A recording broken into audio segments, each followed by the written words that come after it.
न्याय करने से। आइए।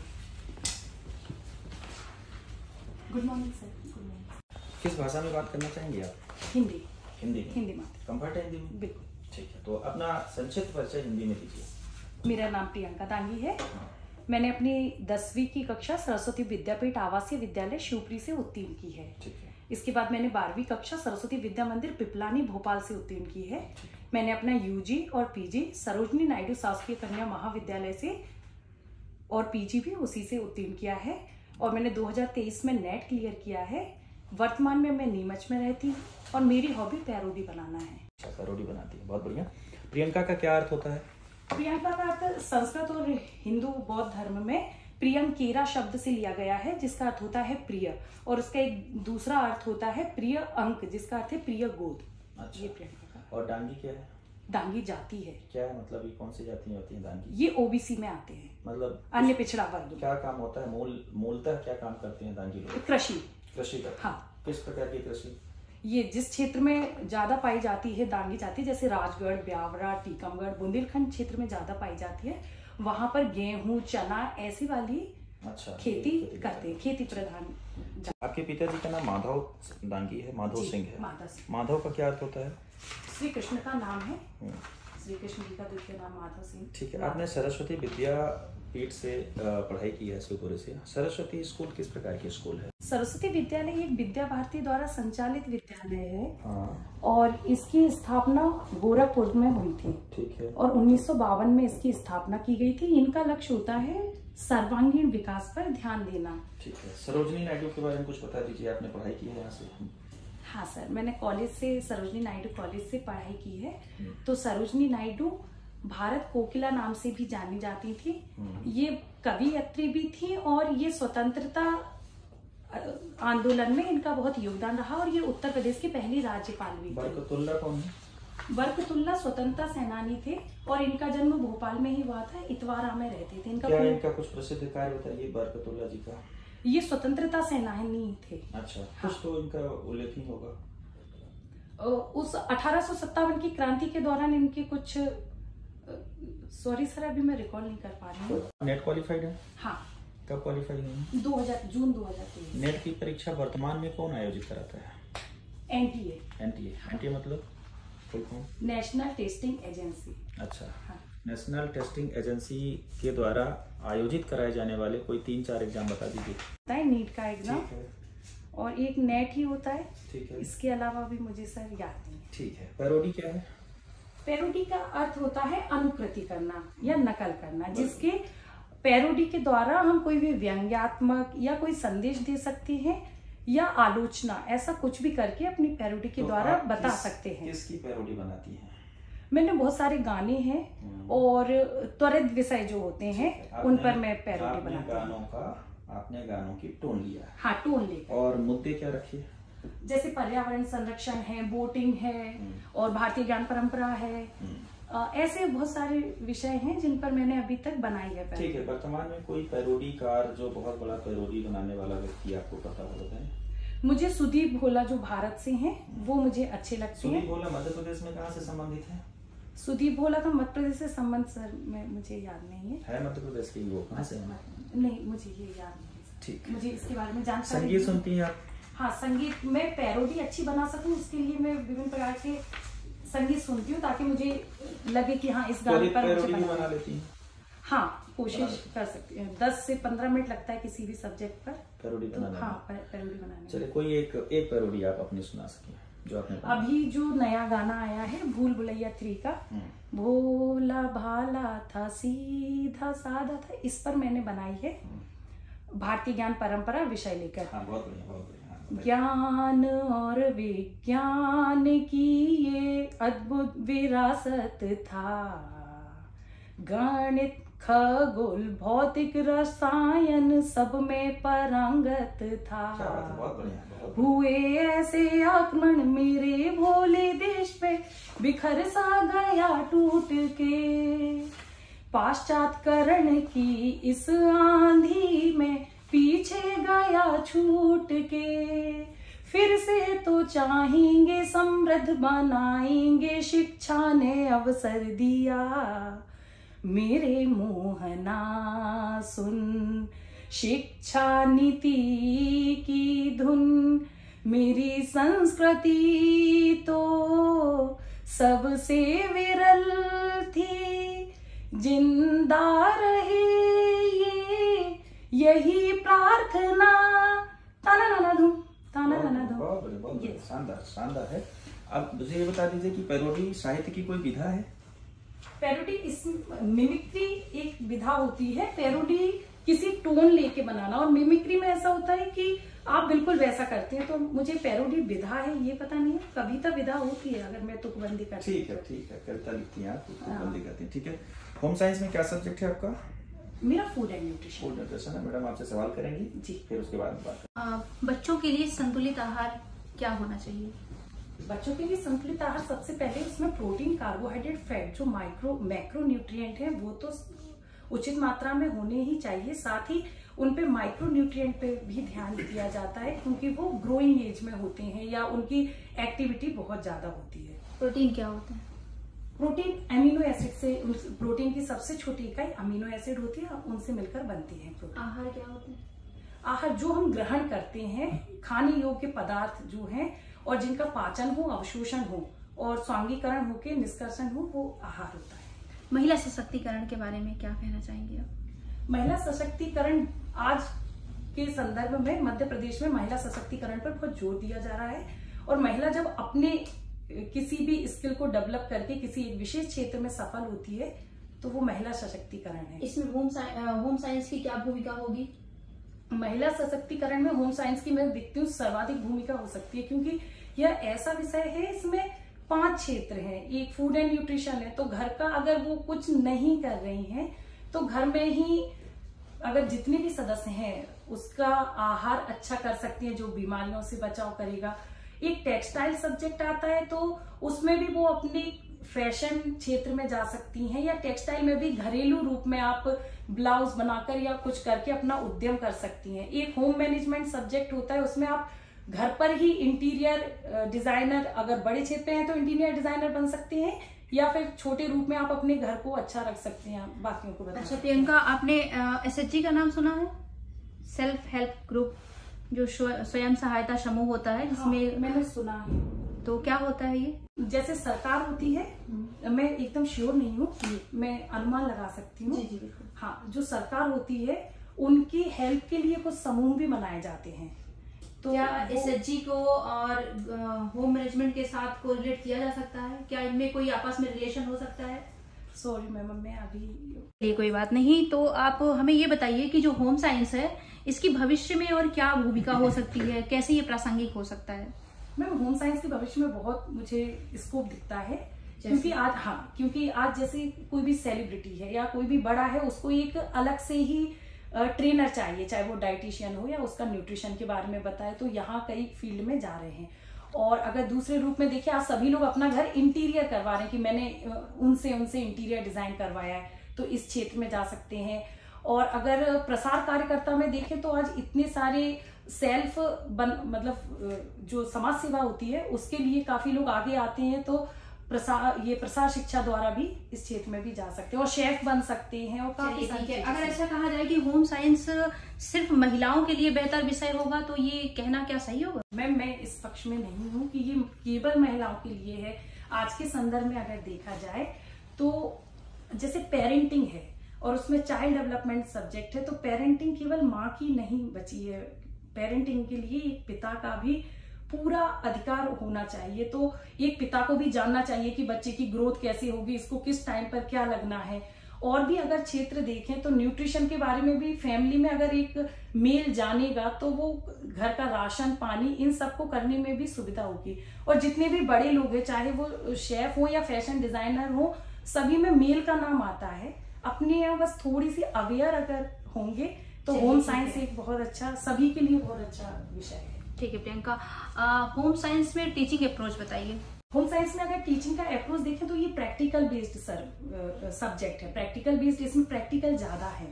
तो फिर हम लोग इसको प्रैक्टिकल के आधार पे देखेंगे। जैसे कुकिंग का प्रैक्टिकल होता है, तो बच्चों को सामने सिखा सकते हैं कि कौन सी कुकिंग मेथड को यूज करके अच्छा बना सकते हैं। स्टिचिंग का भी उसमें प्रैक्टिकल करते हैं। तो प्रैक्टिकल अप्रोच करके इस कि टीचिंग मेथड को हम अच्छा बना सकते। अगर आप सहायक प्राध्यापक के पद पर चयन होता है आपका, तो आप छात्रों के साथ बेहतर संवाद स्थापित करने के लिए क्या क्या करेंगी?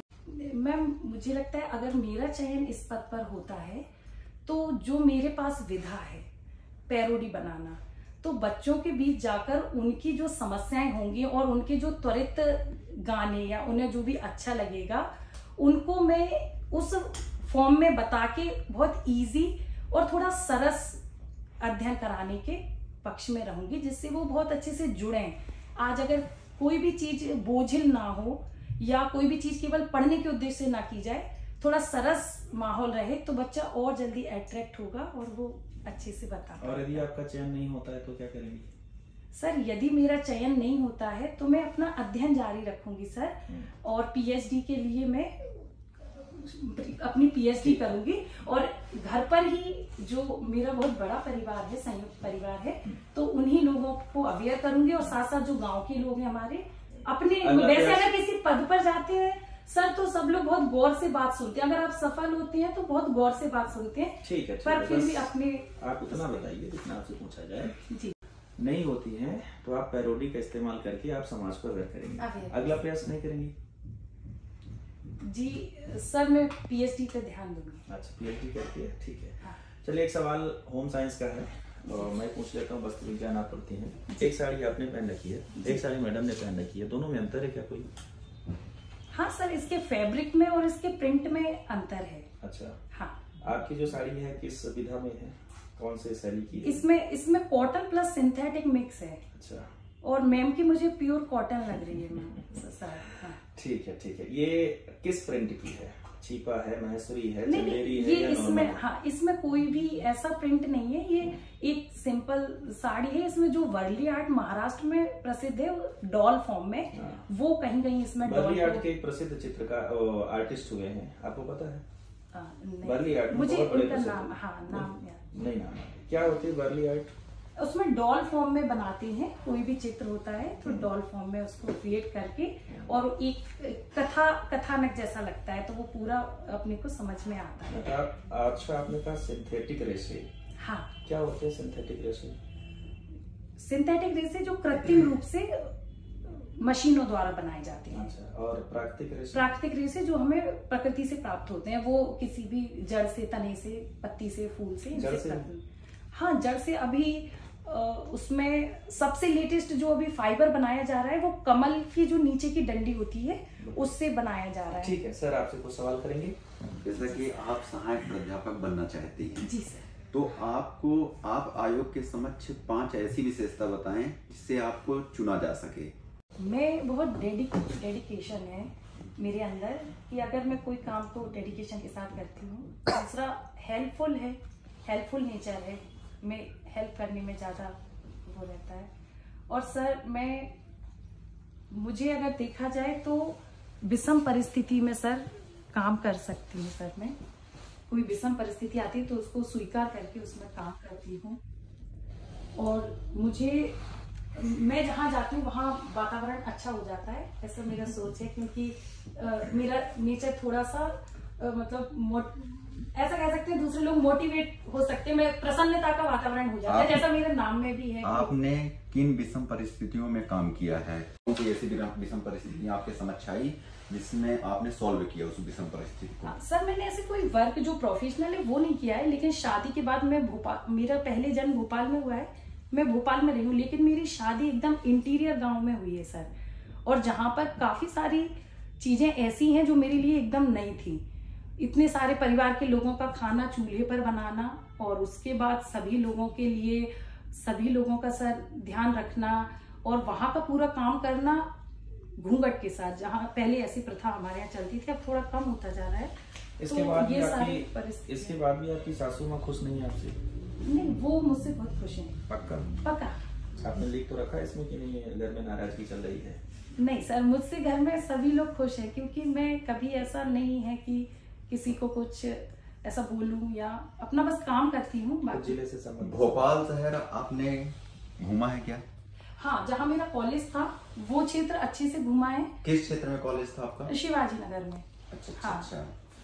ये बताइए कि भोपाल जो शहर है जी, जहाँ मुख्यमंत्री निवास करते हैं, हाँ, वो किस पहाड़ी में निवास करते हैं? श्यामला हिल्स में। हाँ। और विधायक लोग कहाँ पे रहते हैं? 4 इमली के पास, 4 इमली क्षेत्र है, वहां रहते हैं। उसका 4 इमली नाम क्यों पड़ा? वो सर हम लोग ऐसे मतलब सुनते हैं, कुछ कहानियां हैं कि यहाँ पहले 4 इमली के पेड़ थे, अब वो मुझे पता नहीं। 3 इमली कहाँ है? 3 इमली यहाँ इंदौर में है। अच्छा। हाँ। इमली का वैज्ञानिक नाम क्या है?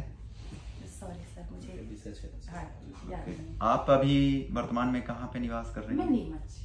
तो नीमच में आपने सुना होगा कि मंदसौर नीमच में अफीम की खेती की जाती है। जी सर। तो अफीम की कुछ विशेषता है?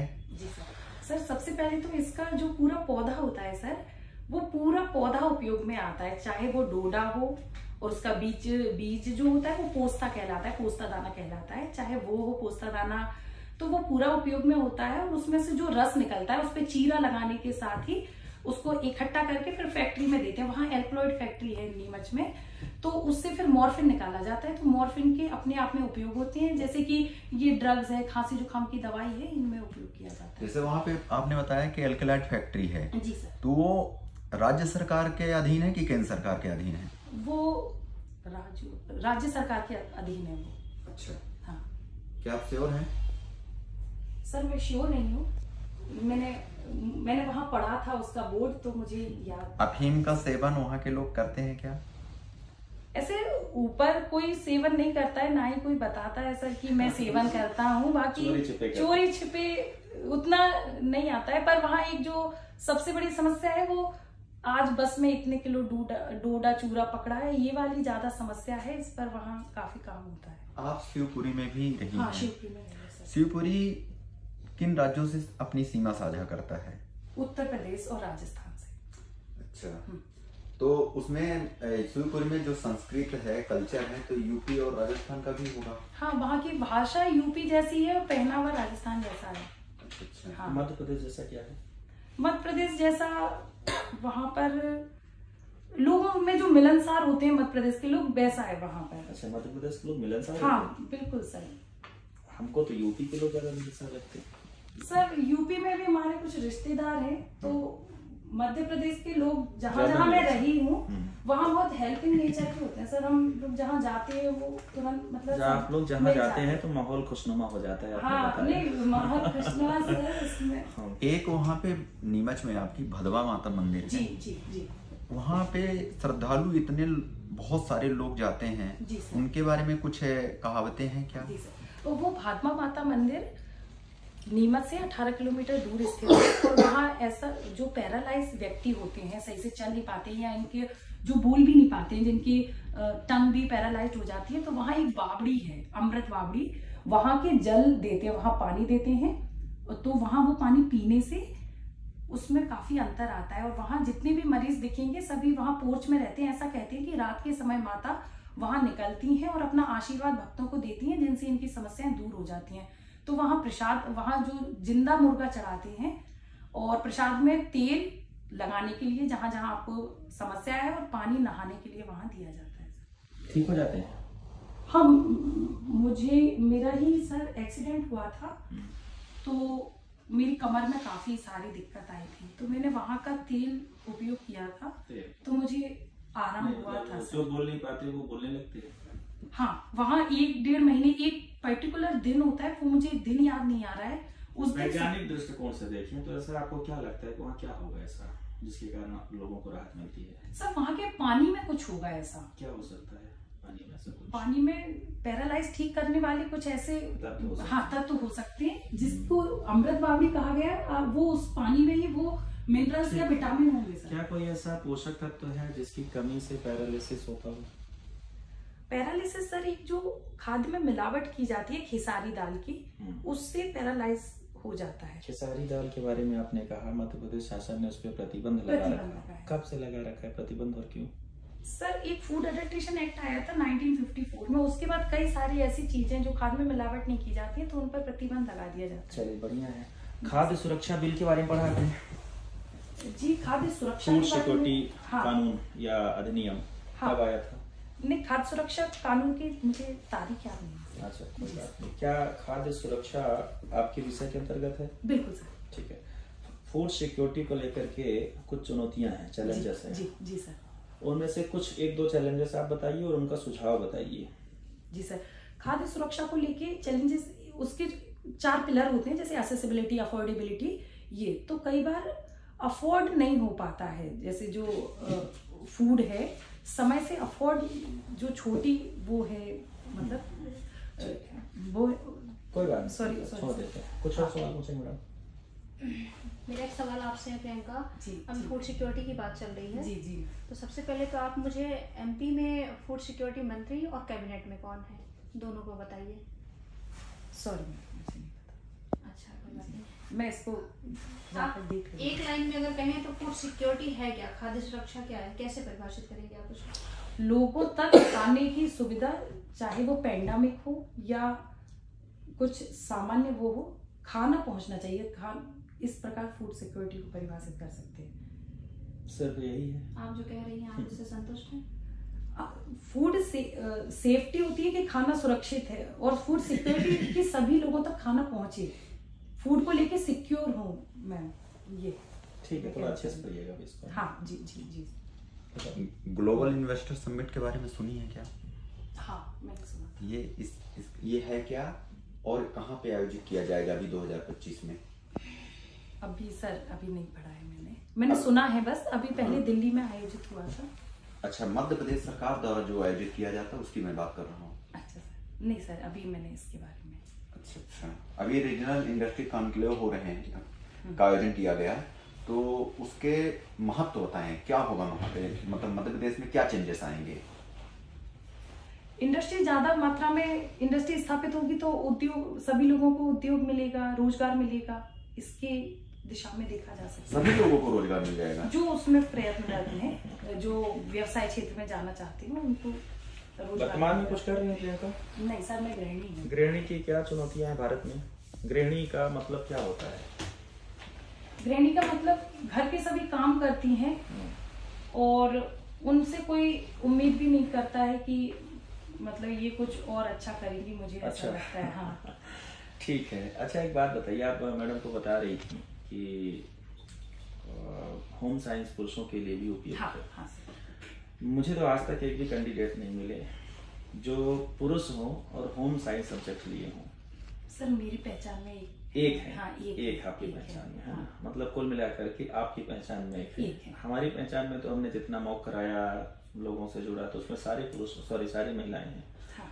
तो ये जो नामांकन दर है महाविद्यालयों में होम साइंस को लेकर के, महिलाओं का ही ज्यादा क्यों है? फिर ये यदि सबके लिए है तो सर उसमें सॉरी सर, उसमें सर होम शब्द जुड़ जाता है, तो उसके कारण उन लोगों को लगता है कि ये होम मतलब महिलाओं से संबंधित है। अगर इसका हम लोग नाम चेंज कर दें, कुछ अच्छा सा नाम कर दें, तो और ज्यादा लोग जुड़ेंगे या इसके लिए अवेयर करें लोगों को। क्या नाम कर सकते हैं होम साइंस को?